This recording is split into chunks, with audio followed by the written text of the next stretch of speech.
I was part of the television generation, so I think I would use in TV and maybe going to the cinema, that whole idea of escaping that, and yeah, stuff that I saw that would make me want to be, yeah, just not social realism, more escapist James Bond fantasy stuff. No, I didn't want to be James Bond. Yeah, okay, I did. I don't know. I suppose, yeah. I mean, as a 7-year-old, of course, when I matured, I realised it's just a fatuous thing to want to be. Monty Python would probably be the thing that sort of fascinated me most of all. And of course, in those days, I would try, before VCRs, I would, but the cassette recorders had come out, so I would record TV shows by pointing the microphone at the TV. Yeah, and just have the audio track of the TV show, you know, like something like 40 Towers. I'd record that, you know, with a microphone, point at the TV, and afterwards I would so I could play it back to friends. I'd come around and say, hey, let's listen to an episode of 40 Towers, you know, on a cassette, and then I would when it was a visual, I would describe the visual to them. So I'd say, he's going into the kitchen now. Oh, he's going to the front desk now.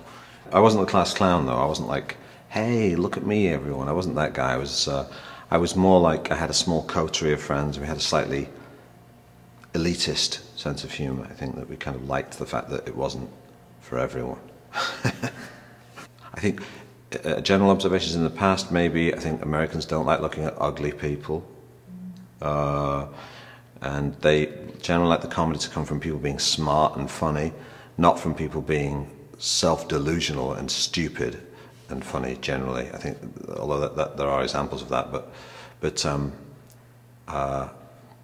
yeah, they like looking at good, and also being generally successful in some ways. They may have let screw up their life a little bit, but generally they're kind of they're not unsuccessful people. I think the British like losers.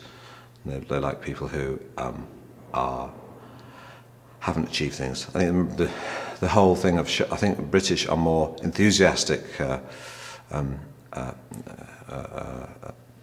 consumers or enjoyers of Schadenfreude than the Americans. And the Americans do enjoy when people screw up, but I think the British particularly take pleasure in others' misfortune. I knew I had relatives here. It was a very glamorous place. I mean, I was very aware of it. My sister went on a holiday in 1977 and came back talking about things we'd never heard of, like Star Wars and Talking Heads. And we were fascinated by the fact that you could get hot pizza delivered to your door. That just seemed like something from outer space.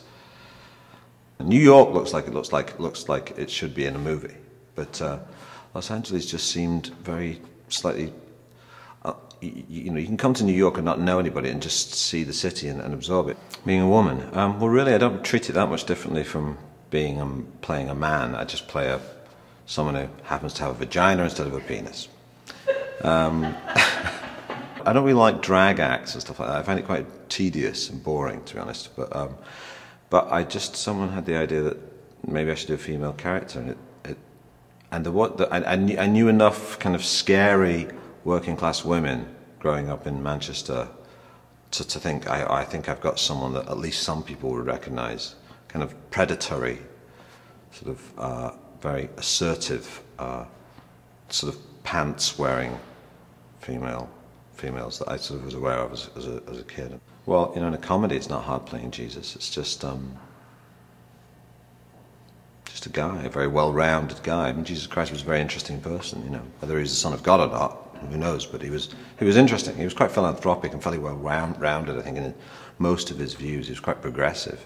But I think he's been corrupted by you know, people's interpretations of him. Is it the scariest thing? Stand-up? Yeah. Yes, it is. It's the strangest thing because it's both incredibly exciting and petrifying. You go on and then you say the funny lines that you've written, and they start laughing, and suddenly it goes from utter terror to utter ecstasy in a sort of a heartbeat. So it's very sort of enjoyable sort of